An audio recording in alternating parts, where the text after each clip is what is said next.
Breaking చూస్తున్నాం. SLBC tunnel సహాయక చర్యల్లోనూ ప్రమాద గంటికలు మోగుతున్నాయి. 15 అడుగుల మేర పేరుకుపోయిన బురదను తీయటం రెస్క్యూ బృందాలకు సవాల్గా మారింది. ఆక్సిజన్ లేకుండా ప్రాణాలకు తెగించి బురదను తొలగిస్తూ ఉంటే మళ్లీ వరదలా వచ్చి పేరుకుపోతోంది బురద.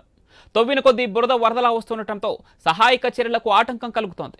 పై భాగంలో ఉన్న తవ్వుతున్న కొద్దీ కింది భాగం నుంచి ఓట ఉబికి వస్తోంది. అక్కడ తీసిన బురదను పక్కకు వేస్తున్నా మళ్లీ చేరుతున్న నీరు బురదతో రెస్క్యూ బృందాలు వెనక్కి మళ్లాయి. దశల వారీగా రెస్క్యూ బృందాలు వెళ్లి ఫలితం లేకుండా తిరిగి వస్తున్నాయి. టీబీఎం మిషన్ను పూర్తి స్థాయిలో తొలగిస్తేనే కార్మికుల మృతదేహాలను బయటకు తీసుకురాగలమని నిర్ధారించారు. ఆ దిశగా దక్షిణ మధ్య రైల్వేకి చెందిన నిపుణులైన వెల్డర్లను రంగంలోకి దించారు. టీబీఎం మెషిన్ కట్ చేస్తూ మరోవైపు ఆ శిథిలాలను తొలగిస్తున్నారు. ఇంకోవైపు పేరుకుపోయిన బురదను కూడా బయటకు పంపిస్తున్నారు. ఇవాళ సాయంత్రానికి మృతదేహాలను వెలికి తీస్తామని ప్రభుత్వం ప్రకటించింది. ఘటనా స్థలం సమీపంలో 8 అంబులెన్స్లను సిద్ధంగా ఉంచారు. నాగర్ కర్నూలు జిల్లా కేంద్రంలో పోస్టు మార్టం నిర్వహించి మృతదేహాలను వారి స్వస్థలాలకు పంపించేందుకు ఏర్పాట్లు చేస్తున్నారు. కనీసం తమ వారి మృతదేహాలైనా చూస్తామా అని బాధిత కుటుంబాలు ఎదురు చూస్తున్నాయి.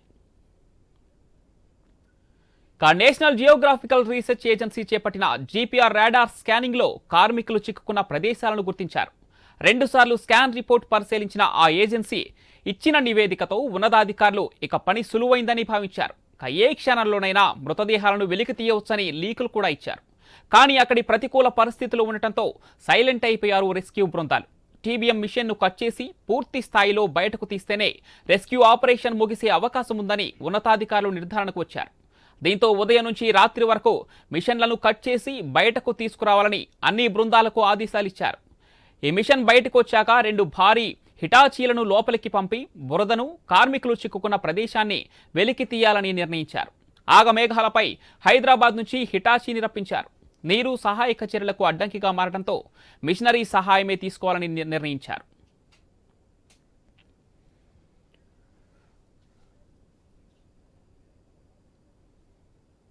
గల్లంతైన 8 మంది మృతదేహాలను వెలికి తీసేందుకు సొరంగం లోపల ప్రతికూల వాతావరణం అడ్డంకిగా మారింది. తోడుతున్న కొద్దీ బురద ఊపికి వస్తుండటంతో అటు సహాయక చర్యలకు కూడా ఆటంకం ఏర్పడుతుంది. ప్రస్తుతం ఎస్ఎల్బీసీ టన్నెల్లో జరుగుతున్న తాజా పరిస్థితులకు సంబంధించి మరిన్ని డీటెయిల్స్ మా ప్రతినిధి వెంకటేష్ లైవ్ ద్వారా అందిస్తారు.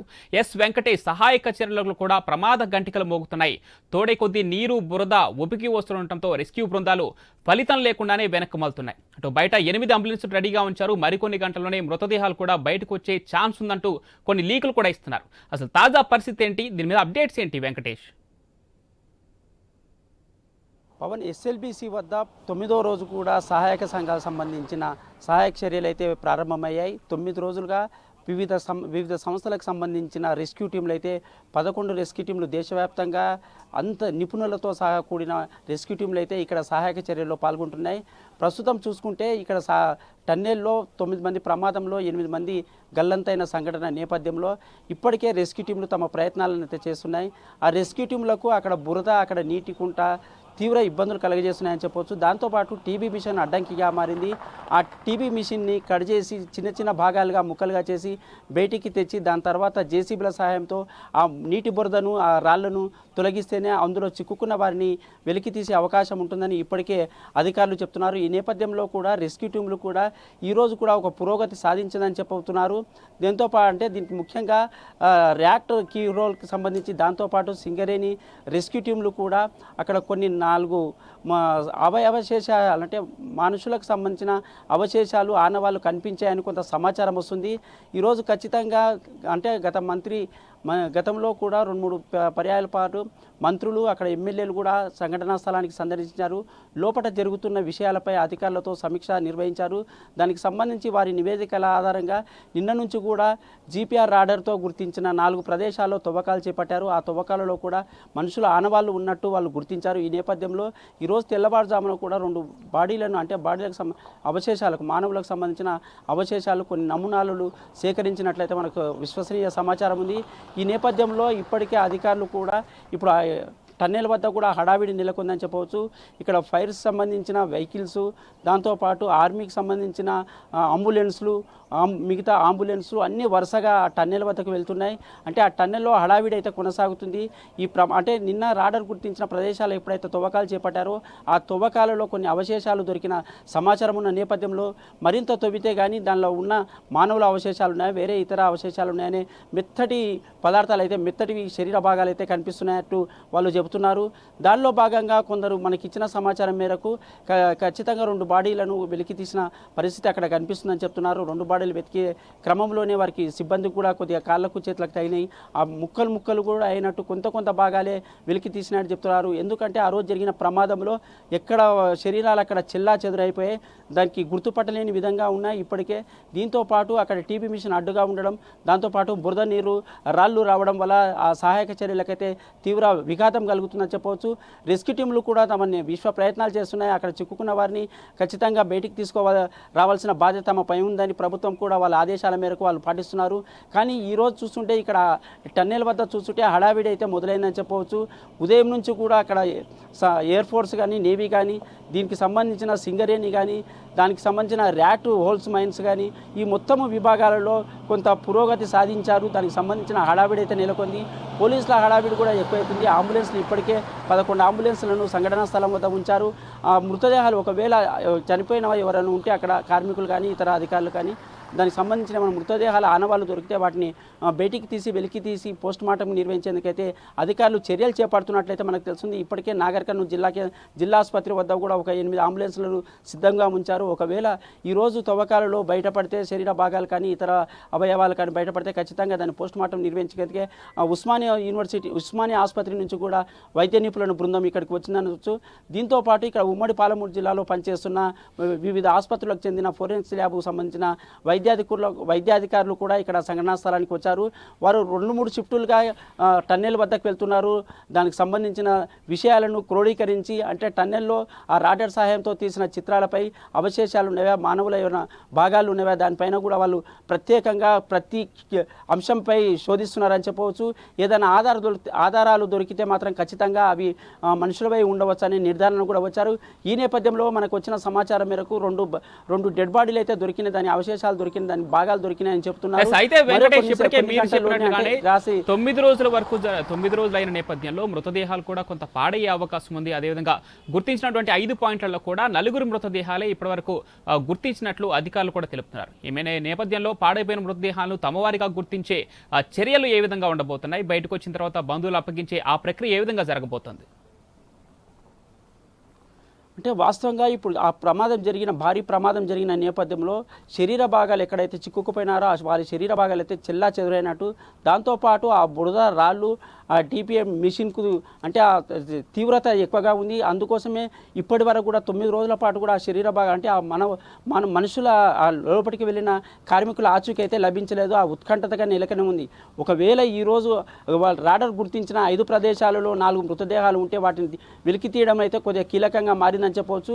ఆ వెలికి తీసిన బాడీలను కూడా ఆ డిఎన్ఏ పరీక్ష చేసిన తర్వాతనే వాళ్ళ బంధువులకు అప్పగించే అవకాశం అయితే స్పష్టంగా ఉందని వైద్య బృందం కూడా చెప్తున్నది.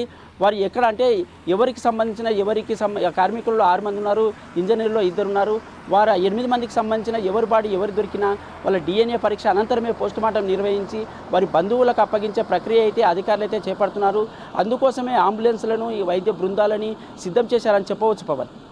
అయితే వెంకటేష్ ఇప్పటికే ఖచ్చితంగా 8 మంది మృతి చెందే ఉంటారని చెప్పి ఒక నిర్ధారణకు వచ్చిన నేపథ్యంలో మృతుల కుటుంబాలకు ప్రభుత్వం అండగా నిలుస్తుందని చెప్తుంది. అదేవిధంగా జయప్రకాష్ కంపెనీ కూడా వారి కుటుంబాలకు అండగా నిలుస్తారంటూ కొన్ని హామీలు ఇస్తుంది. ఆ చర్యలు ఏ విధంగా ఉండబోతున్నాయి కంపెనీ తరపు నుంచి, అదేవిధంగా ప్రభుత్వం తరపు నుంచి? అంటే ఇప్పటికే 9 మంది ఇప్పటికే చనిపోయి ఉంటారని ఒక అంచనాకైతే వచ్చారు, ప్రాథమిక అంచనాకైతే వచ్చారు. ఈ నేపథ్యంలోనే ప్రభుత్వము ప్రతిరోజు 9 రోజుల పాటు సమీక్షా సమావేశాలు నిర్వహించి ఆ బాధిత కుటుంబాలకు కూడా ఇప్పటికే ఫోన్ల ద్వారా వాళ్ళ స్వస్థలాల నుంచి ఇక్కడికి రప్పించే సంఘటనలు కూడా చోటు చేసుకున్నాయి. ఆ బంధువులు కూడా 8 మంది కుటుంబ సభ్యుల బంధువులు కూడా ఇక్కడ అచ్చంపేటలో నివాసం ఉంటున్నారు. అంటే చాలా ఒక 5 రోజుల క్రితం కూడా వాళ్ళు వచ్చారని చెప్పవచ్చు. ఈ నేపథ్యంలోనే ప్రభుత్వం తీసుకునే చర్యలకు అక్కడ జయప్రకాష్ ఇంజనీరింగ్కి సంబంధించిన వారికి మరి కంపెనీకి సంబంధించిన బాధితులకు ఎలా ఆదుకుంటారనే దానిపైన కూడా ప్రభుత్వం అక్కడ ఈ కంపెనీతోటి బేరాసారాలు అంటే చర్చలు సాగుతున్నట్ల నేపథ్యంలో ఖచ్చితంగా వాళ్ళకు ఈ పనిచేసే కార్మికులకు కానీ అధికారులకు కానీ ఇక్కడ ఇన్సూరెన్స్ ఖచ్చితంగా ఉంటుంది. ఆ ఇన్సూరెన్స్కి సంబంధించి ఒక్కొక్క కార్మికుడికి 20 లక్షల ఇన్సూరెన్స్ ఉంటుంది. దాంతోపాటు అధికారులకు కూడా 50 లక్షల ఇన్సూరెన్స్ ఉంటుంది.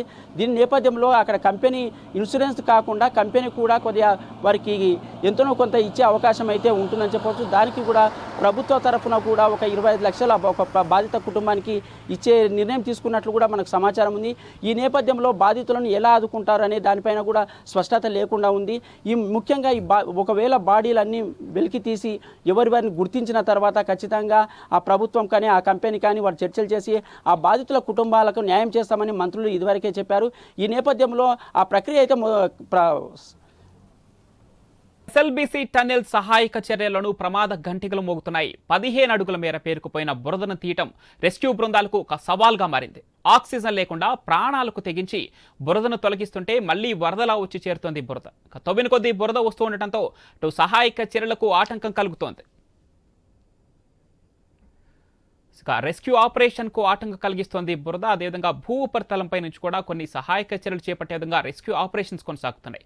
తాజా పరిస్థితికి సంబంధించి మరిన్ని అప్డేట్స్ అందిస్తారు మా ప్రతినిధి వెంకటేష్. వెంకటేష్, భూ ఉపరితలంపై నుంచి కూడా కొన్ని సహాయక చర్యలు చేపట్టే విధంగా సింగరేణి సీఎండి బలరాం కూడా కొన్ని కీలక వ్యాఖ్యలు చేశారు. మిషన్ ను కట్ చేసి ఈ సాయంత్రం లోపు 2 భాగాలు బయటికి తెచ్చే అవకాశం ఉందని కూడా తెలుస్తుంది. దీనికి సంబంధించి డీటెయిల్స్ ఏంటి వెంకటేష్? పవన్, ఇప్పటికే టీబీ మిషన్ ఎక్కడైతే సొరంగ మార్గంలో టీబీ మిషన్ పనిచేస్తుందో దానికి సంబంధించి ఆ ప్రమాదంలో అది తీవ్రంగా దెబ్బతిన్నదని చెప్పవచ్చు. ఆ దెబ్బతిన్న టీబీఎం మిషన్ను కూడా 2 భాగాలుగా కట్ చేసి ప్రక్రియ కూడా మొదలైంది.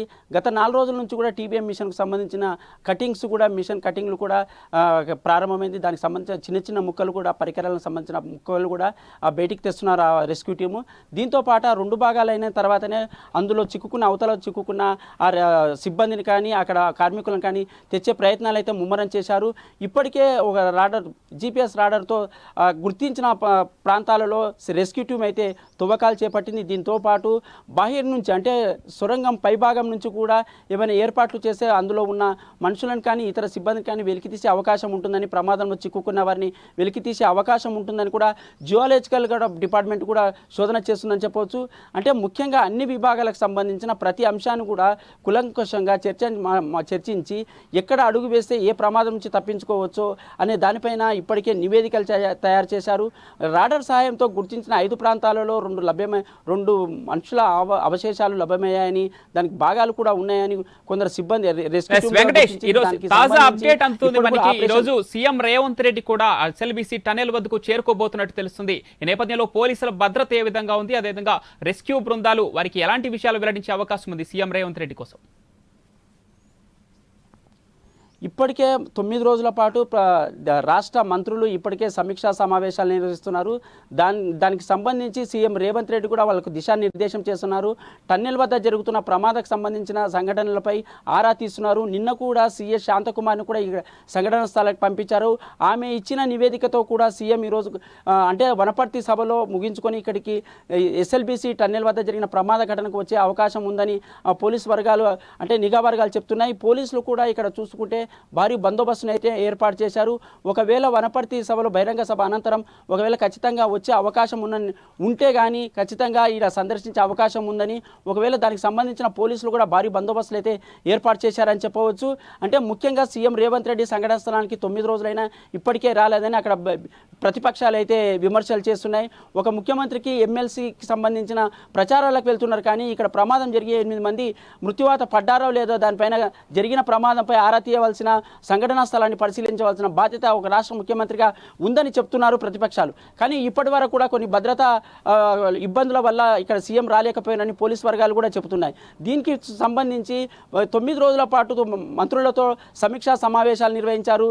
దీనిపై ప్రతి నిమిషం కూడా అప్డేట్ కూడా సీఎం రేవంత్ రెడ్డి వద్ద ఉన్నట్టు తెలుస్తుంది. ఈ నేపథ్యంలో వనపర్తి సభకు ముగించుకొని వనపర్తిలో ఏర్పాటు చేసే బహిరంగ సభ అనంతరం ఇక్కడికి వచ్చే అవకాశాలు ఉన్నట్టయితే నిఘా వర్గాలు చెప్తున్నాయి. పవన్, అయితే వెంకటేష్, ఇప్పటికే మృతి చెందారా లేదా అన్న విషయంపై కొన్ని ఊహాగానాలు వస్తున్న నేపథ్యంలో ఈరోజు సీఎం రేవంత్ రెడ్డి ఎస్ఎల్బీసీ పరిశీలన నేపథ్యంలో మృతులకు సంబంధించి ఆయన దగ్గర నుంచి ఏమన్నా కీలక అప్డేట్స్ వచ్చే అవకాశం ఉందనుకోవచ్చా వెంకటేష్? ఖచ్చితంగా ఒకవేళ రాడర్ సహాయంతో తవ్వకాలు ఏర్పాటు చేసిన నేపథ్యంలో రెస్క్యూ టీంలకు ఒకవేళ మృతదేహాలు బయటపడితే మాత్రం ఖచ్చితంగా వాళ్ళ బాధితులను పిలిచి ఖచ్చితంగా ప్రభుత్వం కానీ అక్కడ కంపెనీలకు సంబంధించిన ప్రతినిధులు కానీ మాట్లాడే అవకాశం ఉంటుంది. ఒకవేళ ప్రతి మొత్తం మృతదేహాలు బయటపడినవి అని ఒకవేళ అనుకుంటే కూడా ఒకవేళ సీఎం వస్తే, రాష్ట్ర సీఎంఏ వస్తే ఆ బాధితులతో ఖచ్చితంగా మాట్లాడే అవకాశం ఉంటుంది. ఆ బాధితులకు స్వయాన సీఎంఏ ఏదైనా లబ్ధి చేకూర్చే అవకాశం ఉంటుంది. వాళ్ళకు ఒకవేళ మృతి చెందితే వారికి ఇచ్చే దానిని బట్టి కూడా ఏదైనా కాంపోజిషన్ కూడా వాళ్ళకి ఎక్కువనా ఎంత ఇవ్వాలనేది కూడా సీఎం నోటి వెంట వింటే కూడా అది అద్భుతంగా ఉంటుందని వాళ్ళు కూడా బాధితులు కూడా ఆలోచన చేస్తున్నారు. ఒకవేళ సీఎంఏ వస్తే తమకు వాళ్ళ చనిపోయిన కుటుంబాలకు ఎక్కువగా న్యాయం చేకూర్చే అవకాశం ఉంటుందని కూడా బాధితుల తరఫున ఒక ప్రతినిధిగా ఒక ఉపేందర్ సింగ్ అని వచ్చాడు పంజాబ్ నుంచి. అతని ద్వారా కూడా ఒక సీఎం లెవెల్లో వచ్చే ఒక వ్యక్తి వాళ్ళ బాధితుల కుటుంబాలకు న్యాయం చేస్తారని, మంత్రులు అయితే కొద్దిగా తగ్గే అవకాశం ఉంటుందని, అంటే నేరుగా సీఎంఏ ప్రకటిస్తే ఇంకా బాగుంటుందని కూడా ఆ బాధిత కుటుంబాలు ఆలోచన చేస్తున్నాయి. Pavan, right, thanks for the updates Venkatesh.